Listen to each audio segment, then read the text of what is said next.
বাংলাদেশি বিজ্ঞানীর নামে খনিজের নাম জাহেরাইট। বিজ্ঞানী এম.এ. জাহের এটি আবিষ্কার করেন। জাহেরাইট আবিষ্কারক বিজ্ঞানী এম.এ. জাহেরের জন্ম 1 ডিসেম্বর 1935 ব্রাহ্মণবাড়িয়া। তিনি 1959 সালে জিওলজিক্যাল সার্ভে অব পাকিস্তান বর্তমান বাংলাদেশের ভূতাত্ত্বিক জরিপ অধিদপ্তরে সহকারী পরিচালক হিসেবে কাজ করেছিলেন। এই প্রতিষ্ঠান থেকে তিনি দেশের এবং দেশের বাইরে 33 প্রতিষ্ঠানে কাজ করেন।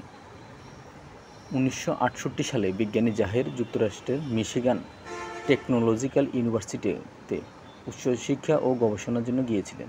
গবেষণার অংশ হিসেবে চলে আসেন পাকিস্তানে।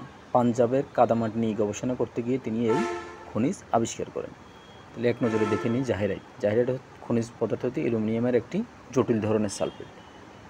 এটি দেখতে ঠিক এরকম, রং সাদা, হালকা নীলাভ সবুজ, দাগের বৈশিষ্ট্য হচ্ছে সাদা, গ্রুপ হচ্ছে সালফেট, গাঠনিক উপাদান aluminium sulphur, crystal system triclinic, transparency transparent and translucent, দীপ্তি আর্থি বা ডাল।